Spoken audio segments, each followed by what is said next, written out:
எப்பா தம்பி camera on பண்ணியாச்சு, ஆர்டிஸ்ட்டுங்க டக்குன்னு கூப்பிடு, டைம் ஆச்சு. நான் நிறைய இடத்துக்கு போகணும். தனுஷை பேட்டி எடுக்கணும், விஜய் பேட்டி எடுக்கணும், டக்குன்னு கூப்பிட்றா தம்பி. பாருங்க 23 மணி நேரம் தமிழ் சினிமாவிலேயே 23 மணி நேரம் 23 நிமிஷத்துல ஒரு படம் பண்ணியிருக்காங்க. அது எப்படி பண்ணியிருக்காங்க, அந்த படம் எப்படி வந்திருக்கு அப்படிங்கிறத இந்த படத்தில் வச்சு ஆக்டர் வச்சு நம்ம கேட்போம். ஆனால் வாங்கண்ணா. வணக்கம் தம்பி. அண்ணா நீங்களா? நீங்க உரியடியிலே கலைக்கு எடுத்துப்பீங்களாண்ணே? இதுல என்ன ரோல்ண்ணே பண்ணியிருக்கீங்க? அவங்க மேடம் யாரு? மேடம் வாங்க. மேடம் வந்து என்னோட ஃப்ரெண்டு, என்னுடைய யூடியூப் சேனல் என்னோட ஃப்ரெண்டு வச்சிருக்காங்க. ஆமாம்மா, உங்க ரீல்ஸில் பார்த்துருக்கேன், நல்லா இருக்கும், சூப்பராக இருக்கும். எனக்கு ஒய்ஃபும் நடிச்சிருக்காங்க. ஓ சூப்பர்ண்ணே. நல்ல ஒரு அழகான ஒரு ஆக்டர், நல்லா அழகாக இருக்காங்க, சூப்பராக அழகாக இருக்காங்கன்னு எங்களுக்கும் தெரியும்ண்ணே. படத்தை பற்றி பேசுங்கண்ணே. படம் வந்து பார்த்தீங்கன்னா உரியடியில் என்ன பார்த்துருப்பீங்க, ஒரு டெரர் வில்லனா. இந்த படத்தில் டெரர் காமெடியாக பார்த்துருப்பீங்க, ஒரு வித்தியாசமான ஒரு காமெடி ரோல். சாம்சி சார், நான், ஆதேஷ் பாலா சார் 3 பேர் சேர்ந்து ஒரு புதுசாக ஒரு காமெடி, ஒரு பிளாக் காமெடியில் கலக்கியிருக்கோம். இந்த படம் ரொம்ப நல்லா வந்திருக்கு. ஒரே நாள் எடுத்திருக்கோம் அந்த படத்தை. சின்ன சாதனை. எப்படி முடிஞ்சுது 23 மணி நேரத்தில் எப்படி எடுக்கணும்? ஆமாம், அது வந்து ஒரு சவால் தான். எல்லாமே கை தேர்ந்த ஆர்டிஸ்ட்டுகளை தான் கூட்டிகிட்டு போய்ட்டு அவங்களுக்கு முன்னாடியே ஸ்கிரிப்ட்லாம் கொடுத்துட்டு அதுக்கு எல்லாருமே ப்ராக்டிஸ் ஆனதுக்கப்புறம் ஒரு நாளைக்கு முன்னாடி ரிஹர்சல் வச்சுட்டு, நீங்கள் அங்கே பார்க்கலாங்க, ரிஹர்சல் வச்சுட்டு அதுக்கப்புறம் தான் இந்த படத்தை வந்து ஷூட் பண்ண போனோம். ஒரே நாள் எடுக்கணுங்கிறது ரொம்ப கஷ்டமான விஷயம் தான். பட் ஆனால் அதை 23 மணி நேரம் 23 நிமிஷத்துலேயே முடிச்சிட்டோம். ஒரு நாள் கூட 24 மணி நேரம் கூட ஆகலை. ரொம்ப ஒரு கஷ்டமான ஒரு கதாபாத்திரமாக இருந்தால் கூட அழகாக ப்ளே பண்ணியிருக்கோம். படம் பாரு. ஓ சுயம்பரம் வந்து 24 மணி நேரம், அதை ஃபீட் பண்ணது ½ அன் அவர் முன்னாடி. ஓ சூப்பர் சூப்பர் தம்பி. வந்து கரெக்டாக தனுஷ் படத்துக்கு போட்டியாக இறக்குறாங்க. அதுக்கு ஒத்தன படமாக இருக்கு நம்ம நம்புகிறோம். தனுஷ் படத்துக்கு போட்டியாக இறங்கல, இந்த படத்துக்கு போட்டியாக தான் தனுஷ் படம் ராயன் இறங்குது. அதே தம்பி, நீ கேள்வி கேட்குற 23 மணி நேரத்தில் எப்படி பண்ணீங்கன்ட்டு. அண்ணன் யார் தெரியுமா உனக்கு? ஃபஸ்ட்டு ஏதோ ஆர்டிஸ்ட்னு சொல்லி கூப்பிட்ட மாஸ்டர், அவர் ஆக்டிங் மாஸ்டர். நிறைய ஆர்டிஸ்ட்டுங்களுக்கு வந்து ஆக்டிங் ட்ரைனிங் கொடுத்துருக்காரு.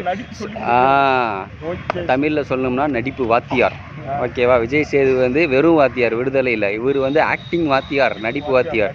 அதனால 23 மணி நேரங்கிறது கூட அதிகம் தான் அண்ணனுக்கு.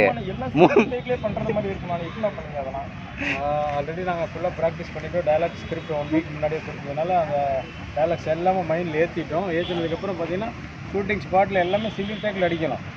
ஏன்னா இப்போ ஒரு 3 பேர் ஒரு கோ ஆர்டிஸ்ட் எல்லாம் சேர்ந்து பண்ணும் பொழுது யாராச்சும் ஒருத்தர் ஒரு டைலாக் விட்டுட்டா கூட திருப்பி 1 மோர் கண்டிப்பாக லைவ் ரெக்கார்டு வேறு. ஆமாம், அதனால வந்து லைவ் ரெக்கார்டு ரொம்ப கஷ்டம்ண்ணே. ஏன்னா லைட்டாக மிஸ் ஆனாலும் 1 மோர் போயிட்டு இருக்கும். கூடாது. டைலாக் டெலிவரி வந்து தெளிவாக இருக்கணும்.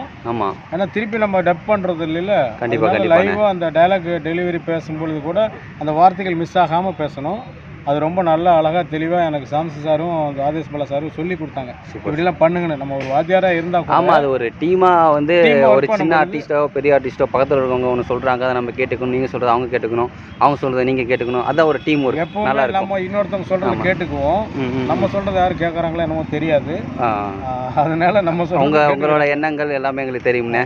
அப்புறம் வந்து உங்கள் நண்பர் மாரிசனை அடிச்சிருக்காரு. அவரை படத்தை பற்றி ஏதாவது கேள்வி கேட்குறீங்களா? நீங்கள் சம்திங் யோசிங்க தம்பி. நீ எதுவும் கேள்வி கேட்குறியா? ஆமாம், நான் வந்து இப்போ அசிஸ்டன்ட். என்ன இட்லி சாப்பிட்டியா பொங்கல் சாப்பிட்டியான்னு கேட்க போறியா? சரி கேளு. அப்படி இல்லை, அசிஸ்டன்ட் டேரக்டராக இருக்கிற நான் முன்னாடியே சொல்லிட்டேன். எனக்கு ரொம்ப ஆர்வமாக இருந்த ஒரு விஷயம் என்னன்னா 23 மணி நேரத்தில் எப்படி பண்ணாங்க. ஏன்னா இப்போ அசிஸ்டன்ட் டேரக்டராக இருக்கு. 23 மணி நேரத்தில் எப்படி கேமராவில் தான் பண்ணாங்க. அது எப்படி முடிஞ்சுது அப்படிங்கிறது தான் இப்போ டவுட் எனக்கு. அதைத்தான் முன்னாடியே கேட்டியே. நான் இதே மாதிரி ஒரு படம் பண்ணணும் அப்படின்னா இதை பார்த்தோம்னா தெரியும் எனக்கு. எனக்கு ஒரு நல்ல ரோலாக கொடு தம்பி. கண்டிப்பாக நீ இல்லாமல் இல்லை நான் படத்தில். மேடம் நீங்கள் கேள்வி அண்ணங்கிட்ட ஏதாவது கேளுங்க. காலையில் இட்லி சாப்பிட்டீங்களா, பொங்கல் சாப்பிட்டீங்களா, ஷாம்பு போட்டிங்களா, மீரா சிஏக்கா போட்டிங்களா? என் கூட ரீல்ஸ் வீடியோ நிறைய நடிச்சிட்டு இருக்காங்க. ஆமாம், நாங்கள் தான் பார்த்து ரசிச்சுட்டு இருக்கோமே. ரீசெண்டாக ஒன்று பண்ணீங்கல்ல, பிச்சைக்கார காதல். அடாடாடாடாடா, என்ன ஒரு காதல். வலையோசை கலகலகலகலவென தென்றல் காத்தும்பி. மேடம் வந்து என் கூட ட்ராவல் பண்ணாங்க. அதை பற்றி உங்களுடைய கருத்து சொல்லுங்கள் மேடம். அதாவது பிச்சைக்கார காதல் வந்து நாங்கள் ஒரு ஷார்ட் ஃபிலிம் ஷூட்டிங் ஸ்பாட்டில் எடுத்தோம். அப்போ வந்துட்டு நல்லா சூப்பராக வந்துச்சு அது. டேரக்டர் வந்து நம்ம அவார்டுக்கெலாம் அனுப்புகிறோம், கொஞ்சம் பெருசாக பண்ணுறோம் ஷார்ட் ஃபிலிமு, ஸோ இதை வந்து நீங்கள் யூடியூப்லேருந்து எடுத்துருங்கன்ட்டாங்க. நாங்கள் வந்து இந்த மேக்கிங் வீடியோவாக வச்சுருக்கோம் யூடியூப்பில். பட் அந்த வலையோசை கலகல சாங் பிச்சைக்காரர் காதல் வந்துட்டு எனக்கு ரொம்ப பிடிச்சிருந்தது. எங்கள் எல்லாத்தையுமே ரொம்ப பிடிச்சிருந்துச்சி. இளையராஜா வாய்ஸில் வந்துட்டு இவங்க 2 பேர்த்தையும் பார்க்கறதுக்கு எனக்கு ஆமாம் அவங்களோட ஆமாம் அந்த அதெல்லாம் ஒன்றும் வராது. எங்களுக்கு ரொம்ப சந்தோஷமாக இருந்துச்சு. ஆனால் தற்சமயத்துக்கு அந்த சாங்கை வந்து யூடியூப்லேருந்து டெலிட் பண்ணியிருக்கோம். அப்புறம் நம்ம ஷார்ட் ஃபிலிம் வந்து அவார்டுக்கு அனுப்பிச்சு அது அவார்டு வாங்கி அதுக்கப்புறம் அண்ணன் அவார்டு வாங்கி அந்த ஷார்ட் ஃபிலிமுக்கான அவார்டு வாங்கி அதுக்கப்புறம் திரும்ப ரீலோட் பண்ணுவோம். பார்க்காதவங்க 2வது பார்க்கலாம். நீங்கள் கேள்வி கேட்குறீங்களா? ஏன் கேளுங்க, கண்ணை போட்டு தேய்ச்சிட்டு இருக்கிறீங்க, நைட் தூங்கலையா? ஓ அவங்களுக்கு என்ன கேட்குறதுன்னு தெரியலையா மக்களே, அதனால் விட்டுருங்க. கூட ஆக்ட் பண்ணீங்களே ஒன்றும் இல்லை. நாங்கள் இப்போ படம் பார்க்க உள்ளே போகிறோம், பார்த்துட்டு வந்து படம் எப்படி இருக்குங்கிறத நாங்கள் அப்படியே சொல்லிடுவோம். மேடம் என் கூட ஆக்ட் பண்ணீங்களா, அதை பற்றி ஏதாச்சும்? ரொம்ப சந்தோஷம் சார், நீங்கள் பெரிய லெஜண்ட், உங்க கூட நடிக்கிறதே பெரிய விஷயம் எங்களுக்கு. என் கூட நிற்கிறதே பெரிய விஷயங்கிற மாதிரி.